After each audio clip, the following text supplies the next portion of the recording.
Je vous invite à ouvrir la Bible ce matin dans Marc, chapitre 4, à rester dans cette pensée, dans cette dynamique, dans cet esprit, dans ce que le Seigneur veut dire ce matin. Et puis, on va faire cette lecture et vous verrez combien c'est surprenant comme Dieu conduit les choses. Marc, chapitre 4, et à partir du verset 38.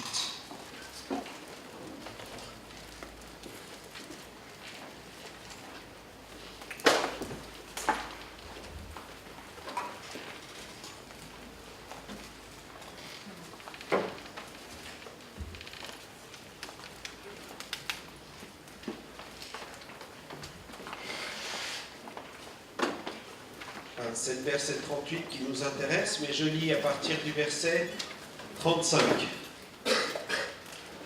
Ce même jour, sur le soir, Jésus leur dit, « Passons à l'autre bord. » Après avoir envoyé la foule, ils l'emmenèrent dans la barque où il se trouvait, et il y avait aussi d'autres barques avec lui. Il s'éleva un grand tourbillon, et les flots se jetaient dans la barque au point qu'elle se remplissait déjà. Et lui, il dormait, à la poupe sur le coussin.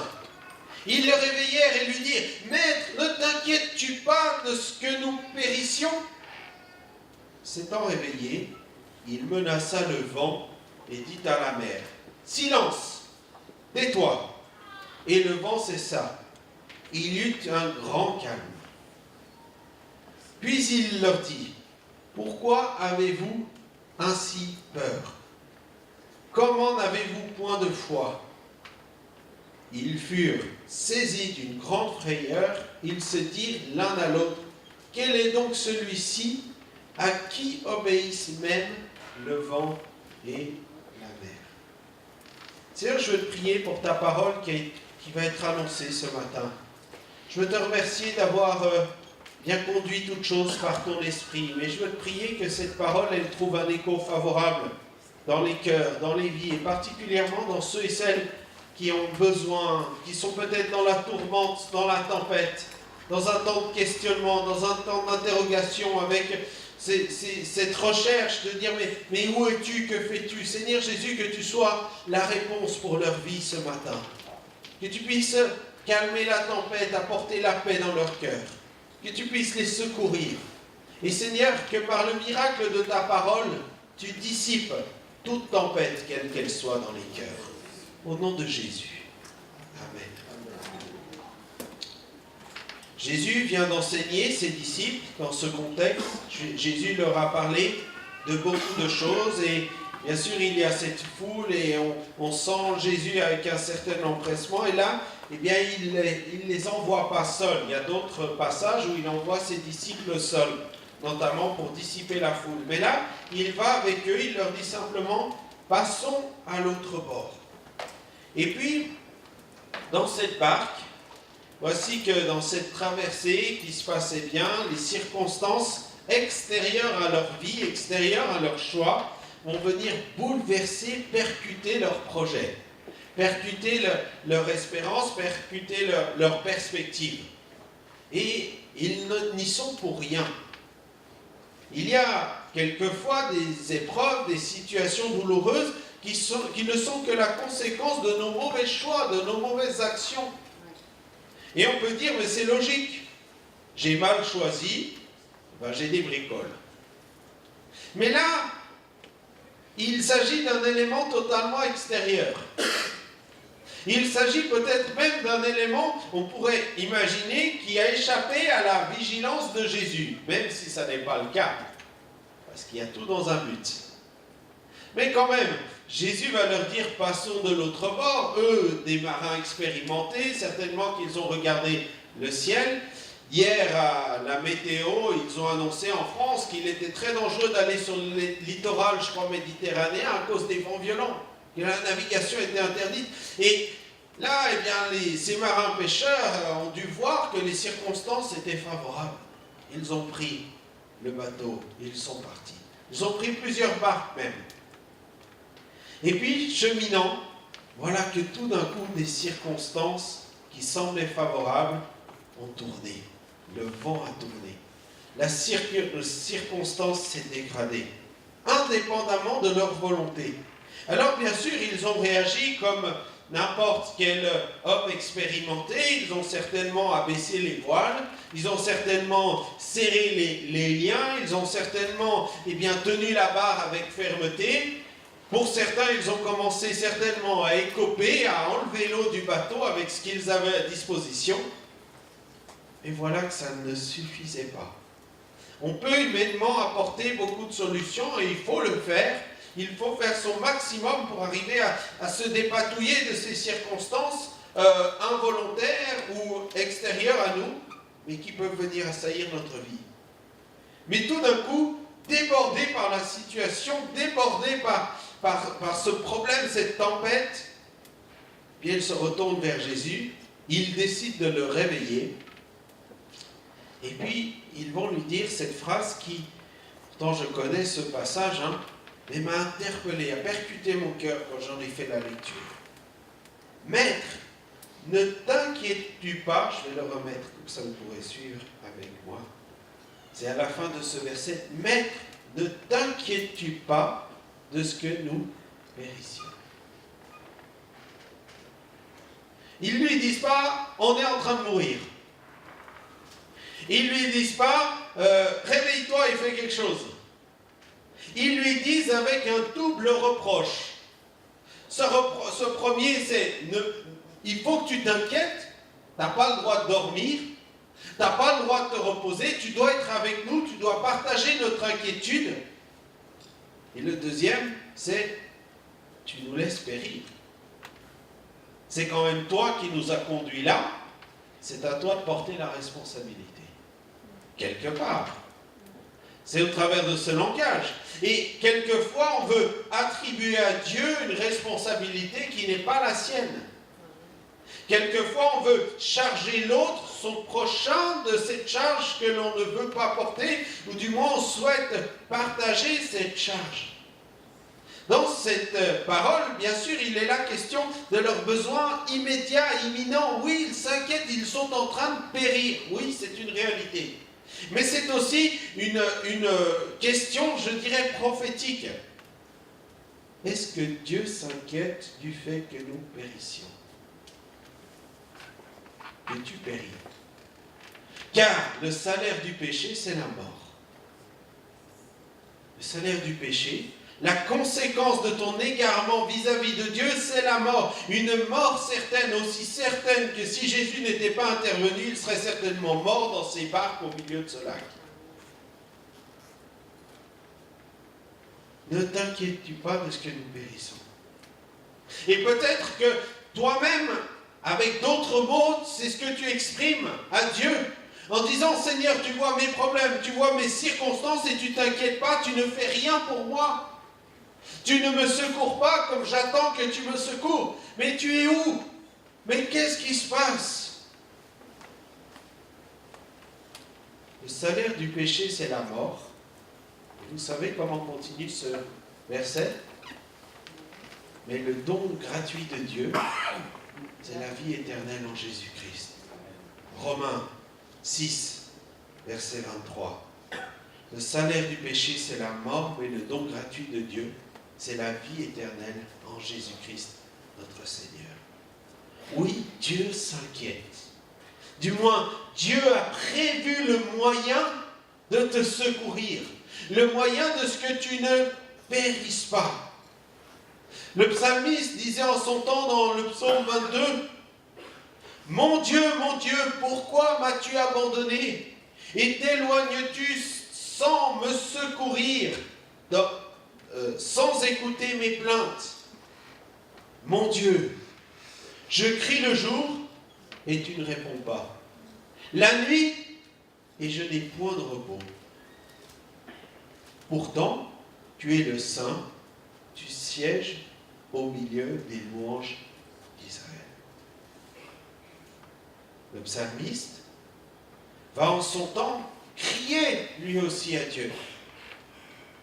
Lui demander, est-ce péché de crier à Dieu? Non. Au contraire, c'est une bonne chose. Ont-ils fait un manquement à réveiller Jésus? Aurait-il dû le laisser dormir? Mais est-ce que si vous êtes dans une situation problématique, vous n'allez pas mettre tout en place pour trouver une solution? Toquer à toutes les portes, aller voir les meilleurs spécialistes, aller voir les meilleurs experts, dépenser de l'argent, dépenser de la force, dépenser de l'énergie. Combien de personnes sont arrivées vers Jésus et c'était la dernière chance? Et même, je dirais, il y a des circonstances où ils sont venus vers Jésus et la chance était déjà passée. La dernière chance était déjà passée. Avec un doux reproche, notamment de Marthe et Marie avec leur frère Lazare. Si tu avais été ici, notre frère ne serait pas mort. Mais maintenant, c'est trop tard. Dieu a son timing. Dieu a ce temps de rencontre. Et il était en train de préparer le cœur de Marthe et Marie. Il était en train de faire un grand miracle dont on parle aujourd'hui encore. La résurrection de Lazare. Il est en train de faire un grand miracle avec les disciples. Pourquoi dormait-il? Quelles sont les raisons qui ont poussé Jésus à dormir? Eh bien, Jésus, lui, savait que ce temps n'était pas terminé. Il savait que Dieu n'allait pas le faire mourir là, au milieu du lac. Il savait qu'un jour, il était venu pour cela, il fallait qu'il aille à la croix. Il savait que les choses ne seraient pas terminées à ce moment-là. Et il va avoir cette confiance à l'égard de Dieu. Plus tard, Paul a cette même confiance, a ce même don de foi dans la circonstance de la tempête, lui aussi. Parce qu'il savait, Dieu lui avait dit, tu iras à Rome. Pierre va avoir également cette même réflexion lorsqu'il est dans la prison. Et que le lendemain, les soldats vont venir pour le tuer. Comme ils avaient fait à Jacques dans les jours qui ont précédé. Et il savait qu'un jour Jésus lui a dit, lorsque tu seras vieux, je ne suis pas encore assez vieux. Il y a des paroles comme cela que le Seigneur vous a peut-être adressées d'une manière personnelle, individuelle, des choses qui marquent votre vie, mais qu'il faut conserver précieusement, parce que c'est justement au milieu de l'adversité que ces paroles doivent revenir afin de vous donner la propulsion de la foi, l'impact de la foi, la certitude que les choses ne sont pas terminées. Évidemment que Jésus n'est pas venu pour mourir noyé au milieu d'un lac. Évidemment que s'il a formé ses 12 disciples, eh bien, et ce n'était pas pour les emmener tous ensemble au milieu de ce lac mourir. Évidemment qu'il y avait un autre plan. Mais la vision de Jésus que je viens de vous dépeindre ici, alors que vous êtes confortablement assis sur une chaise, n'était pas la même vision des disciples à l'instant présent. Et combien de fois notre vision peut être aveuglée, obturée par les difficultés qui nous oppressent. Comme si on a l'impression que dans ce ciel noir et ténébreux, il n'y a pas de soleil qui brille au-dessus. Il n'existe plus. Le soleil a disparu. On avait un peu l'impression de cela cet hiver quand même. Hein?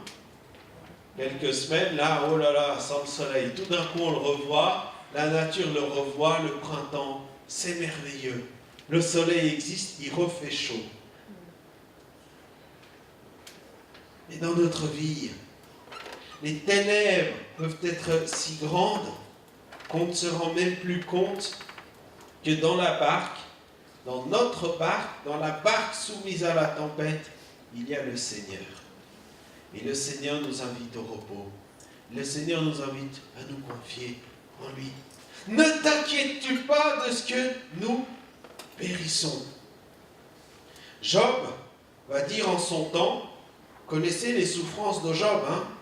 Quel exemple dans cette fidélité à Dieu malgré la souffrance. Mais il y avait un chemin là, celui de la compréhension que ça n'était pas sa justice personnelle, son intégrité qui le sauvait.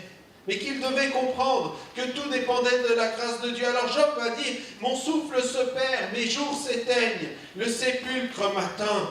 Je suis environné de moqueurs et mon œil ne doit contempler leurs insultes. Sois auprès de toi-même ma caution. Autrement, qui répondrait pour moi? Il sait que c'est la fin pour lui. Il atteint dans son corps. Sa famille est partie, ses biens ont été détruits, il n'a plus rien. Et ses amis qui devaient venir le soutenir ne trouvent pas les mots. Ils vont pleurer avec lui, mais il est quand même seul face à ces mots. Et ils vont l'accuser de choses qui ne sont pas vraiment justes. Ils vont essayer d'expliquer l'origine de son mal, l'origine de cette tempête pour lui.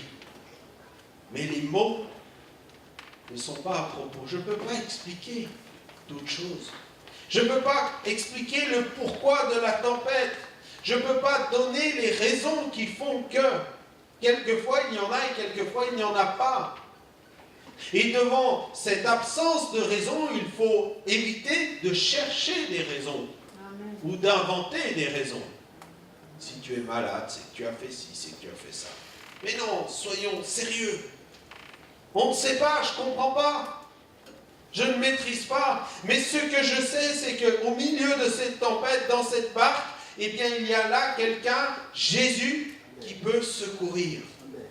Et qui, d'un mot, peut arrêter la tempête. Pourquoi ne l'a-t-il pas fait avant? Pourquoi à ce moment-là? C'est le temps de Dieu. Il va dire, sois auprès de toi-même ma caution. Il va dire, Seigneur, défends ma cause. Et plus loin, au chapitre 19, on a entre guillemets la réponse de ce qu'il vient de dire. Je vais mettre un peu plus loin là. Ceux que j'avais pour confidents m'ont en horreur. Ceux que j'aimais se sont tournés contre moi. Mes os se sont attachés à ma peau et à ma chair. Il ne me reste que la peau des dents. Aie pitié de moi, vous, mes amis, car la main de Dieu m'a frappé. Pourquoi me poursuivre comme Dieu me poursuit? Pourquoi vous montrer insatiable, de ma chair? Oh, je voudrais que mes paroles fussent écrites, qu'elles fussent écrites dans un livre. Je voudrais qu'avec un burin de fer et avec du plomb, elles fussent pour toujours gravées dans le roc. Mais je sais que mon Rédempteur est vivant et qu'il s'élèvera le dernier. Que ma peau se détruise, il se lèvera. Quand je n'aurai plus de chair, je verrai Dieu. Je le verrai et il me sera favorable. Mes yeux le verront et non pas ceux d'un autre. Mon âme languit d'attendre au-dedans de moi. Vous dites alors, pourquoi le poursuivons-nous? Car la justice de ma cause sera reconnue. Craignez pour vous le glaive, les châtiments par le glaive sont terribles. Et sachez qu'il y a un jugement. Défends toi-même ma caution. Et plus tard, il va dire, mon Rédempteur est vivant. Je sais qu'il se lèvera le dernier. Job, l'ancienne alliance, certainement même le temps où la loi de Dieu n'était pas encore donnée. Et pourtant, cet homme était un craignant Dieu, intègre dans toutes ses voies. Et malgré cette souffrance et cette difficulté, il va garder cette confiance en Dieu et Dieu va le secourir et Dieu va lui redonner au double de ce qu'il avait perdu. Combien d'années de combats et de luttes? Pourquoi pour lui ça a été si difficile et pour d'autres ça a été si facile? Pourquoi est-ce que cette circonstance va venir frapper la barque des disciples? On ne peut pas l'expliquer. Mais ce qu'on sait, c'est que Jésus a été avec ses disciples, que Dieu a été avec Job. Et que les uns, comme les autres, ont bien fini. On a tant d'exemples d'hommes qui, au contraire, ont tout eu dans la Bible. Peut-être même en absence de difficultés. Salomon, on ne sait pas bien quelle difficulté il a eu. Il a eu tout en abondance, une vie facile et fastueuse, mais il s'est éloigné de Dieu. Son cœur s'est détourné du Seigneur qui lui avait donné une si grande sagesse, qui lui avait donné des richesses en abondance, par qui la grâce et la bénédiction a été innombrables. Qu'est-ce que l'on cherche? Est-ce la bénédiction matérielle? Est-ce la place humaine? Est-ce le positionnement dans la société? Attention, ça risque de devenir notre Dieu et de nous éloigner du vrai Dieu. Non, ce que l'on doit chercher, c'est l'intégrité avec Dieu, ce cœur à cœur, cette foi. Maître, ne t'inquiètes-tu pas de ce que nous périssions? Et oui, Dieu s'en inquiète. Dieu a un plan. Dans Isaïe 49, il est dit aussi, c'est Israël en son temps, par la bouche d'Ésaïe qui parle ainsi, « Cieux, réjouissez-vous, terre, soyez dans l'allégresse, montagne, éclatez en cris de joie, car l'Éternel console son peuple, il a pitié de ses malheureux. » Si on disait, « L'Éternel m'abandonne, le Seigneur m'oublie. » Une femme oublie-t-elle l'enfant qu'elle allait? N'a-t-elle pas pitié du fruit de ses entrailles? Quand elle l'oublierait, moi je ne t'oublie point. Voici, je t'ai gravé sur mes mains, tes murs sont toujours devant mes yeux. Pour Sion, pour Jérusalem. Et on sait quel regard Jésus portait sur Jérusalem, sur cette ville sur laquelle il a pleuré, sur cette ville dans laquelle il a témoigné, dans laquelle il a fait tant de miracles, et de laquelle, en son temps, il n'a vu que si peu de retour. C'est dans cette même Jérusalem qu'il va livrer sa vie jusqu'au bout. Voici, t'es gravé dans mes mains, il a donné, il a percé, ses mains ont été percées pour Sion, pour Jérusalem, et après pour chacun d'entre nous. Mais Dieu avait un temps. Et pendant une certaine période, Israël, à plusieurs reprises, avait l'impression que Dieu l'avait abandonné, que les plans s'étaient arrêtés. Mais Dieu n'a pas abandonné. Dieu est fidèle. Et il accomplit parfaitement. Et l'histoire d'Israël n'est pas terminée. Il y a encore quelque chose de la part de Dieu à accomplir au travers et pour ce peuple. Un peu plus tard, dans Ésaïe 54, on retrouve à peu près les mêmes mots.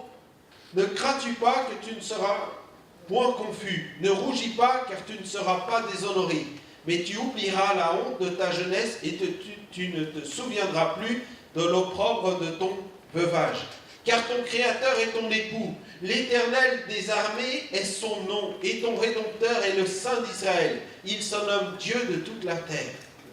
Car l'Éternel te rappelle comme une femme délaissée et au cœur attristé, comme une épouse de la jeunesse qui a été répudiée, dit ton Dieu. Quelque instant, je t'avais abandonné, mais avec une grande affection, je t'accueillerai. Dans un instant de colère, je t'avais un moment dérobé ma face, mais avec un amour éternel, j'aurai compassion de toi, dit ton Rédempteur, l'Éternel. Un instant, livrés à eux-mêmes, un instant détourné. Alors pour différentes raisons, bien sûr, là, il y a la colère de Dieu qui s'exerce contre ce peuple qui s'est lui-même détourné. On peut expliquer la causalité. Mais pourquoi Jésus, entre guillemets, abandonne ses disciples en dormant, en n'écopant pas, en ne ramant pas lui aussi? Il leur a fait confiance, il s'est déchargé sur eux de la suite du voyage. Jésus n'est plus présent physiquement parmi nous. Il nous a laissé son esprit, mais son esprit n'est pas palpable physiquement parlant. Il n'est pas physiquement présent d'une manière matérielle. Il parle, mais de différentes manières, et il faut une sensibilité spirituelle pour entendre, pour comprendre la voix de son esprit. Il n'est plus là, Jésus, mais il nous fait confiance pour la suite. Et quelquefois, dans ce temps de confiance, eh bien, nous devons avoir un regard aveugle ou un regard, non pas fonctionner avec notre vue terrestre, mais fonctionner avec sa vue spirituelle. Et dans le tourment, dans la difficulté, c'est à ce moment-là qu'il faut revêtir ce regard spirituel d'une manière beaucoup plus encore juste. Parce que justement, c'est l'inquiétude et la peur que les circonstances veulent nous faire vivre. Mais Jésus veut nous secourir. C'est surprenant de voir combien de fois les disciples ont été dans la tempête. Ça n'est pas arrivé une seule fois, à plusieurs situations. Et à chaque fois, ils sont gagnés par la même peur. Une peur viscérale, une peur profonde. Alors bien sûr, il y a la réalité des choses, j'aimerais pas être à leur place, en plus j'ai le mal de mer. Mais souvenez-vous, lorsque Jésus les rejoint sur l'eau, ils croient voir un fantôme. Lorsque Jésus, se réveille, ils ont peur encore. Et combien la peur peut nous paralyser, nous tétaniser, nous faire mécomprendre l'œuvre de Dieu, le projet de Dieu pour nous. C'est surprenant ce que la nature nous montre dans ce contexte de la peur. Savez-vous comment le serpent fait pour attraper une souris ou un lapin? Il suffit que l'animal voit le serpent au loin et il est tétanisé sur place. Et il se met à transpirer, il se met déjà à voir sa peur, sa mort est déjà présente, il sent déjà la mort alors que le serpent est à distance et qu'il suffirait à cet animal de prendre les jambes à son cou et il pourrait distancer facilement le serpent. Mais tétanisé par la peur, le serpent s'approche doucement et tout d'un coup, paf, la morsure mortelle. La peur le stoppe. Ses disciples, dans cette barque, sont convaincus qu'ils vont périr. Le péché, le mensonge du diable nous fait croire que Dieu est absent et qu'on va périr, qu'il n'y a pas de solution. Mais il y a une solution. Jésus va être surpris de cette peur qui les a tétanisés, de cette grande frayeur. Alors, il va se réveiller, il menace les vents et dit à la mer, « Silence, tais-toi » comme si c'était une personne, comme si c'était une action. Et là, je pense qu'il y a aussi une vision prophétique. Dieu, par sa parole, peut faire taire en nous les doutes. Et quelquefois, ces doutes et ces circonstances sont d'ordre spirituel. Et il faut prendre l'autorité de la parole de Dieu pour dire, esprit méchant, tais-toi. Mensonge, tais-toi. Pensée humaine, taisez-vous. Mensonge du diable, tais-toi. Sors, va-t'en. Je veux plus de ça. Et un positionnement qui n'est pas uniquement celui du pasteur ou des anciens qui peut vous accompagner dans cette démarche, mais qui est un positionnement personnel, individuel, une prise de position. Silence, tais-toi. Je ne veux plus entendre ce bruit de la tempête. Je ne veux plus entendre ces choses qui viennent percuter mon cœur. Je ne veux plus entendre cela qui va me faire sombrer comme Pierre qui marche sur l'eau et qui tout d'un coup se rend compte de la tempête. Je ne veux plus de ces choses. Tais-toi, taisez-vous. Au nom de Jésus. Et qu'est-ce qui se passe? La tempête s'arrête. Je suis toujours surpris de voir la longueur des prières de Jésus.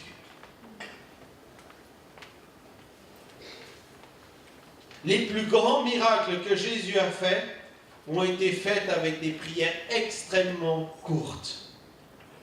Des prières d'autorité. Des prières de position, de positionnement spirituel. Des prières qui sont presque portées, incarnées par sa personne. Silence, tais-toi. Parce qu'il y avait le bruit, parce qu'il y avait les éléments, les tempêtes, mais ce que Jésus ordonne, c'est le silence. Il menace le vent et il dit à la mer. Il a discerné que l'origine de cette tempête, c'était le vent. Il commence par le vent et après par la mer. Et à l'un comme à l'autre, il dit au vent silence et à la mer tais-toi. Il leur donne le calme.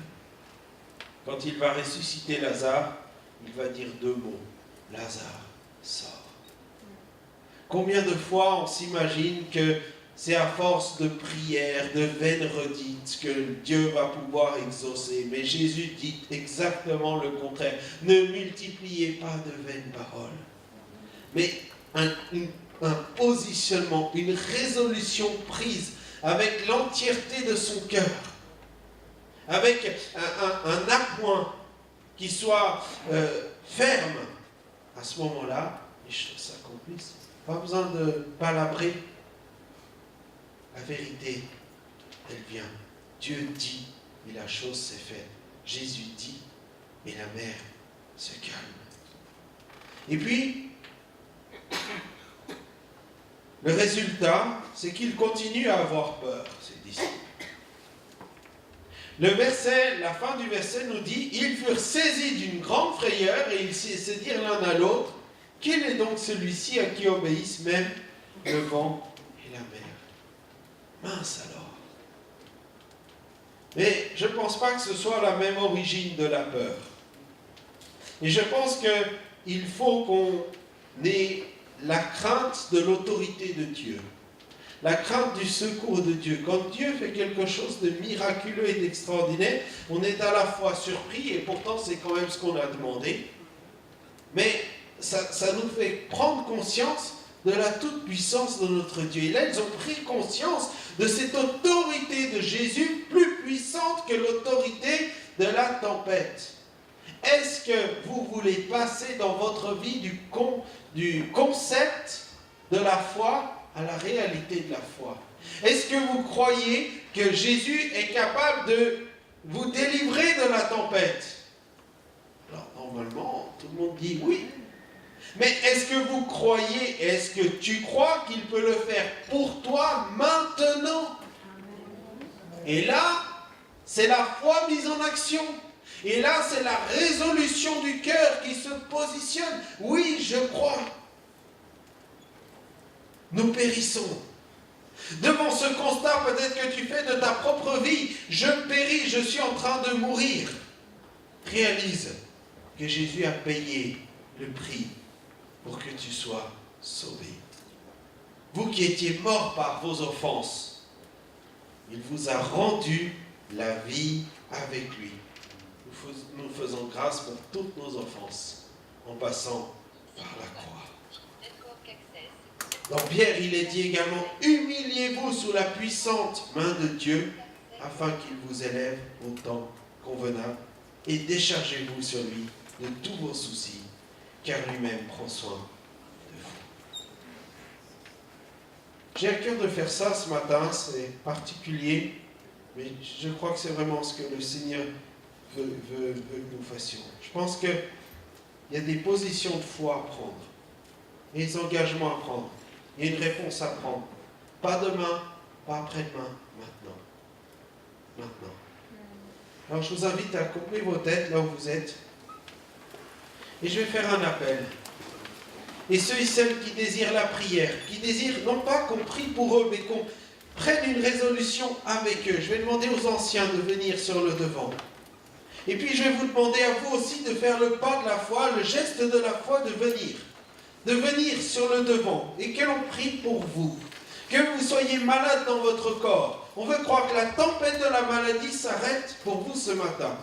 Que vous soyez dans les problèmes, dans les divisions, que ce soit d'ordre spirituel, d'ordre matériel, d'ordre affectif, d'ordre moral. Venez ce matin, approchez-vous de Jésus.